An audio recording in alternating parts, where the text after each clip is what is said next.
जय श्री कृष्ण, राधे राधे। आप देख रहे हैं भक्ति शक्ति और संस्कृति जिलों की नगरी आमेटा भवन हिरणमंगरी सेक्टर 4 से, जहां पुरुषोत्तम मास के पवित्र महीने में श्रीमद् भागवत कथा का आयोजन 9 जून से 15 जून तक समय दोपहर 2 बजे से शाम 5 बजे तक कथा का आयोजन हो रहा है। समस्त वैष्णव भक्त परिवार द्वारा ये कथा का आयोजन कथा स्तर श्री लॉर्ड आमेटा ब्रह्म संस्थान सेक्टर 4 उदयपुर राजस्थान। कथा व्यास श्रीमद् भागवत कथा एवं श्री राम कथा के रसा प्रवक्ता पूज्य श्री वेंकटेशन भाई जी श्री धाम वृंदावन से आप श्रीमद् कथा का रसपान करा रहे हैं। आइए चलते हैं कथा की ओर, किस प्रकार से कथा में भक्ति के आनंद हो रहे हैं और भक्ति ही भक्ति आमेटा भवन में श्रीमद् भागवत कथा सत्संग का आयोजन। ले चलते हैं आपको श्रीमद् भागवत कथा में।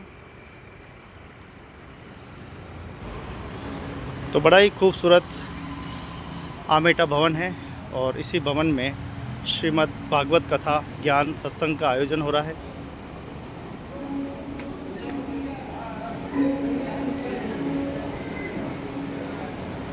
कुछ ही देर में महाराज श्री पधारने वाले हैं।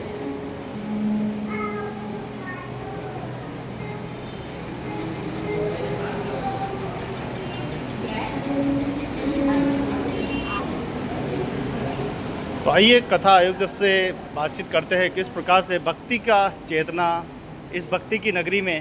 स्वागत है आपका। धन्यवाद जी। किस प्रकार से आयोजन हो रहा है कथा का, क्या रसपान कर रहे हैं?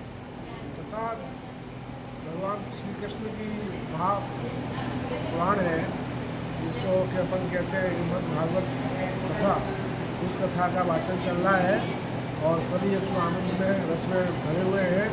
महाराज जी इतना सुंदर उसका वाचन कर रहे हैं, ये सब आनंद में है। यहाँ बहुत अच्छी कथा चल रही है। 7 दिन की चलेगी। 4 दिन हो गए, आज 5वां दिन है। 3 दिन और है, अभी 5, 6, 7 को पूरा होती। ये जो आपको आज मतलब पुरुषोत्तम मास महीने में जो जगह जगह पर कथा का आयोजन हो रहा है, एक तरफ आदमी पेशे जोड़ने में जुड़ा हुआ है। आपको क्या ऐसा लगा कि आपने इतना बड़ा बीड़ा उठाया? आपकी क्या भावना है? ऐसा है कि अपने जो मन में इच्छा होती है, जो सनातन धर्म है, उसको आगे बढ़ाने के लिए जो सब चल रहा है, ये सब हर जगह जो हो रही है, पूजाएँ चल रही हैं, हर जगह मनोरथ हो रहे हैं, हर जगह कथाएँ चल रही हैं, ये केवल सनातन धर्म को आगे बढ़ाने के लिए चल रही है। और सब अपनी श्रद्धा भक्ति के साथ भगवान का प्रेम कर रहे हैं। क्योंकि ये क्या अभी अधिक मास है, पुरुषोत्तम मास। इस मास में जितना ज़्यादा से ज़्यादा करते हैं, उतना अधिक से अधिक उसका फल मिलता है। आप तो आप वास्तव में बताएं, ये कहना चाह रहे हैं कि आदमी भले कितना ही ऊंचे मन में शांति नहीं मिलेगी, उसे शांति कब मिलेगी? धर्म में ही शांति मिलेगी। भगवान के चरणों में जाएंगे तभी शांति मिलेगी। दुनिया में जब ये भागम भाग हो रही है ना, ये युद्ध हो रहे हैं, भागम भाग हो रही है, ये इसका ही कारण है कि लोग भौतिक बात में चले गए, धर्म छोड़ दिया उन्होंने, ईश्वर की तरफ छोड़ दिया। पैसा इकट्ठा करना है, मैं ये को केवल बोले पैसा इकट्ठा करना, कमाना, थोड़ा नीचे। लेकिन उसका सदुपयोग तभी है जब हम उस पैसे को भक्ति मार्ग की ओर लगाएं, अच्छे काम में लगाएं। और इससे अच्छा और कोई काम नहीं हो सकता था। ये सोच करके हमने भागवत कथा का आयोजन कराने का संकल्प किया और इसे ठाकुर जी की कथा ठाकुर जी पूरी कराएंगे और हो रही है। बहुत आनंद आ रहा है इस कथा में। सभी लोग आनंद के साथ कथा में आमंत्रित हैं, आ रहे हैं। और हम जो आप कह रहे हैं कि आपके संकल्प कैसे लिया, एक छोटी सी मन में इच्छा हुई इस पुरुषोत्तम मास में, उसको अपने को भी करना चाहिए। और दूसरे दिन ही महाराज जी का फोन आया और उस संकल्प को ठाकुर जी ने हमारा पूरा कराया और उनके द्वारा कथा हो रही है। और इससे अच्छा और कोई कर्म नहीं हो सकता। ये मानते हैं। ये सनातनी है, सनातन धर्म को निभाना है। और ये मैसेज हर युग में दिया जाता है और हर उम्र के वर्ग के लोगों के लिए होता है। मुझे बहुत सारी जगह पे बोला जाता है कि क्यों मैं नौकरी छोड़ के या नौकरी से छुट्टी लेके आता हूँ। अगर नहीं आएंगे तो कौन आएगा? अगर हम अपने धर्म को नहीं अपनाएंगे, अपनी बातों को अगर अपने नेक्स्ट जनरेशन को, जो अगली आने वाली संतान है, उनको नहीं समझाएंगे, हमारे मदर फादर ने, हमारे माता पिता ने हमको समझाया, हम उसको फॉलो करेंगे, तब वो अगली नेक्स्ट जनरेशन में जाएगा। आज मेरे बच्चे जो हैं वो इन्हीं चीज़ों को सीखेंगे। तो ये संसार का चक्र है जो चल रहा है, उसमें हमको उसका पार्टिसिपेशन या हम बोल सकते हैं हमको भागीदारी देते रहनी है। नहीं देंगे तो चक्र कहीं टूट जाएगा, और जो टूट जाता है वो कभी जुड़ता नहीं है। इसलिए हमको कंटिन्यू रखना चाहिए। कथा एक खास करके क्या हमें एक संदेश देती है, क्या हम अपने परिवार में क्या इसका उद्देश्य रहता है? मद् भागवत कथा का अगर आप श्रवण करेंगे, सुनेंगे, तो कलयुग में इससे बढ़िया कोई चीज़ होती नहीं है। धामों पे होना, हम एक परिवार से जुड़े हुए हैं। मेरे मदर फादर ने ही उन परिवार के अंदर मुझे सम्मिलित किया है, और उनके माध्यम से मैं इन धामों का दर्शन कर पा रहा हूँ और उन कथाओं का वाचन कर पा रहा हूँ, सुन पा रहा हूँ, उनको समझ पा रहा हूँ। इनके अंदर जो कहानियाँ हैं, जो पौराणिक कथाएँ हैं, अगर आप उनको अपने मन में उतार लेंगे तो ये जो समाज में जो टूट जो दिख रही है, परिवारों का विलय जो टूटना दिख रहा है, वो कभी नहीं होगा। जॉइंट फैमिली का, एक संयुक्त परिवार का एक बहुत बड़ा परिभाषा पहले दी जाती थी, आज सब परिवारों में अलग अलग हैं। तो हम कोशिश कर रहे हैं कि उसको वापस से इस समाज के अंदर लाया जाए। विचारधाराएँ इन्हीं से बनती हैं और इन्हीं से बिगड़ती हैं। तो धर्म ग्रंथ, उपनिषद जो भी हमारे बने हुए हैं, उनको सभी को उनका पालन करना चाहिए। बहुत एक कहावत कहते हैं कि जब मैं था तब तुम नहीं थे, आज तुम हो लेकिन मैं नहीं हूँ। यानी आदमी की उम्र आती है, जब उसको बुढ़ापा आता है, तब उसे ईश्वर की भक्ति समझ में आती है कि यही तो इस चीज़ से मैं दूर भाग रहा था हमेशा। इसके साथ में ये भी जोड़ा जाता है कि जब बचपन में बंदे के पास, किसी के पास पैसे नहीं होते हैं, तो वो चीज़ों का उपयोग नहीं कर पाता है। जब उपयोग करने लायक होता है तो उसके शरीर में शक्ति खत्म हो जाती है। तो ये चक्र है, तो सही समय पे सही का उपयोग करना ही ज़रूरी है। आज मेरे मदर फादर ने अपनी ज़िंदगी में सर्विस करी, उन्होंने अपना काम किया, और उस समय शायद वो समय को नहीं निकाल पाए। तो हमारे यहाँ जो 4 आयु के बने हुए थे पड़ाव, उन पड़ावों में जो बोला जाता है कि आप वानप्रस्थ में चले जाएं, तो वानप्रस्थ में अब जाने की उम्र शक्ति बचती नहीं है। पहले के ज़माने में हो जाता था।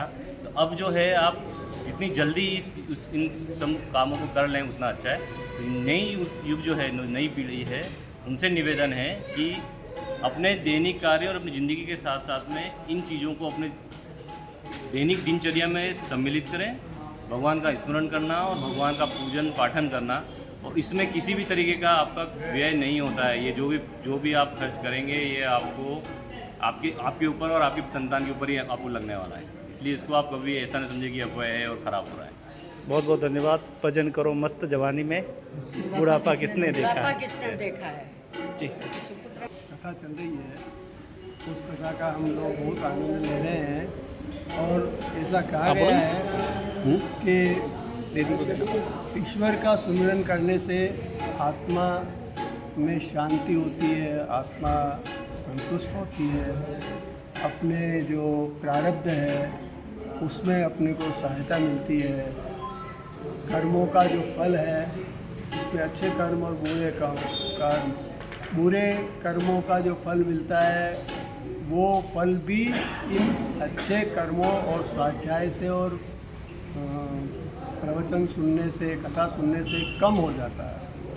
अर्थात ये कहा जाता है कि आप अगर कथाएं सुनोगे तो उससे प्रेरणा प्राप्त करोगे। प्रेरणा प्राप्त करने से आपके मन में योजना बनेगी, योजना से आप विकास को प्राप्त करोगे, तो आपका जो जीवन है वो भी विकसित होगा। परिवार में सुसंस्कार आएंगे। बुजुर्ग पीढ़ी कथा सुन रही है तो वो अपने बच्चों को अच्छे संस्कार देगी, पोतों को अच्छे संस्कार देगी। यही मेन रीजन है इन कथाओं को आयोजित करने का, जिससे समाज में समरसता बढ़ती है, भाईचारा बढ़ता है, भेदभाव जो है वो समाप्त होता है। ये राम नाम रस में इतना आनंद है जो किसी में नहीं है। इसमें बहुत आनंद है। और जो वेंकटेश भाई हैं, ये हमारे गुरुजी भी हैं, और इनकी बहुत अच्छी कथा होती है इनकी। और हमारा जो काम है वो भी यात्राओं का ही है, हिमालय वैष्णव टूरिज्म। क्या बात है। हाँ, नाम सुना हुआ है। हाँ, नानूराम जी वैष्णव से।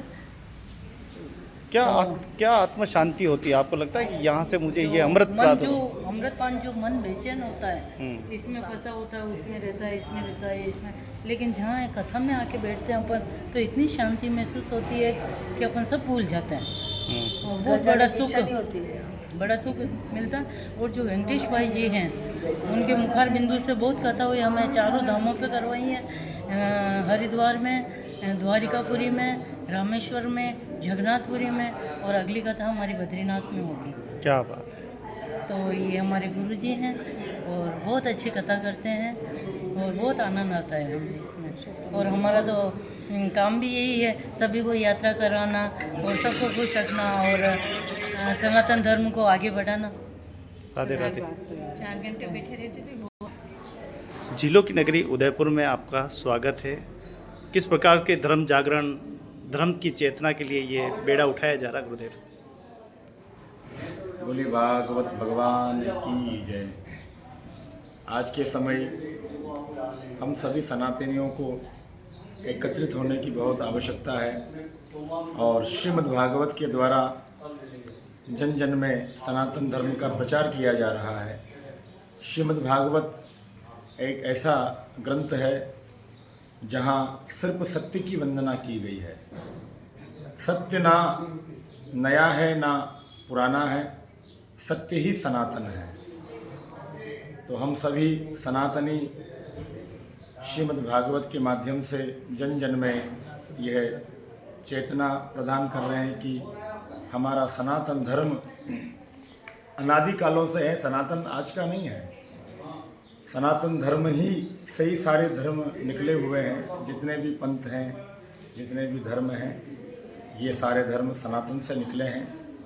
तो आज के समय नवयुवानों को सनातन से जोड़ने की बहुत आवश्यकता है, क्योंकि जब युवान सनातन से जुड़ेगा, हमारी संस्कृति से जुड़ेगा, तो उसे कैसे सनातन की रक्षा करनी है, ये श्रीमद् भागवत कथाओं के माध्यम से हम सबको सिखाया जा रहा है। और श्रीमद् भागवत ऐसा दिव्य ग्रंथ है जो पुरुषोत्तम मास में उदयपुर में भी ये देखा जाए तो यहाँ 15, 20, 21 जगह भागवत चल रही होगी। पूरे विश्व में सनातन धर्म का प्रचार हो रहा है। तो धीरे धीरे हमारे मन में सनातन के प्रति जागरूकता आई है और मैं सभी से यही निवेदन करूँगा कि वो ज़्यादा से ज़्यादा संख्या में भाग लेकर श्रीमद् भागवत कथा श्रवण करने के लिए, जो हिरणमगरी सेक्टर 4 में श्री आमेटा समाज भवन में भागवत कथा चल रही है, सभी आप सादर आमंत्रित हैं। जय श्री कृष्ण, जय श्री राधे। आज के समय गुरुदेव हम देखें कि ताना बाना का युग है, डिजिटल युग है। आज के समय साधु संतों और कथा व्यास के सामने एक चैलेंज हो गया है, कैसे मानव जाति में सृजन, चेतना, भक्ति फूकी जाए। मानव जाति में भक्ति देने का एक ही साधन है और वो साधन है श्रीमद् भागवत कथा, सत्संग। सत्संग ऐसा जो हमारे जीवन को सुधारता है। सत्संग निःशुल्क प्राप्त होता है। सत्संग में कोई धन देने की आवश्यकता नहीं। सत्संग जो है वो एक शुद्ध है। सत्संग जो है एक पवित्र है। और सत्संग जो है अनादि कालों से जिन्होंने भी इसकी शरणागति ली है वो अवश्य ही भवसागर से पार हुआ है। संतों के सामने और ब्राह्मणों के सामने और गुरुजनों के सामने ये चैलेंज तो है, पर हम सब भी सनातन धर्म के दृढ़ विश्वास पर टिके हुए हैं। हमने सनातन का आश्रय लिया हुआ है, हमने सत्य का आश्रय लिया हुआ है। सत्य की हमेशा विजय होती है, चाहे लोग कुछ भी कहें हमारे बारे में, संतों के बारे में, महापुरुषों के बारे में, गुरुजनों के बारे में। थोड़े समय तो उनका चलेगा, पर आखिरकार जो विजय होगी वो सत्य की विजय होगी, वो सनातन की विजय होगी। जिस कालखंड में आप कथा कर रहे हैं उसी कालखंड में वीर शिरोमणि महाराणा प्रताप का जन्मोत्सव भी है। जय हो। महाराणा प्रताप तो क्या कहें, उनका तो जो हमारे सनातन धर्म को उन्होंने बहुत आगे तक बढ़ाया है। अगर महाराणा प्रताप ना होते तो आज ये मेवाड़ मंडल जो हम देख रहे हैं शायद ये भी हमें देखने को नहीं मिलता। महाराणा प्रताप दिव्य महापुरुष हैं।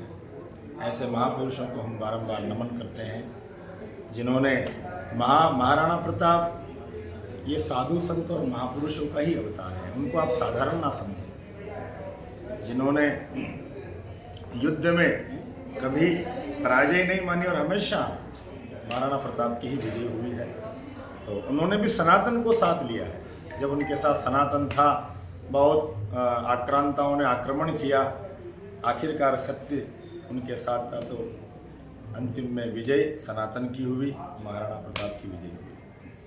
जय श्री कृष्ण। जय श्री कृष्ण।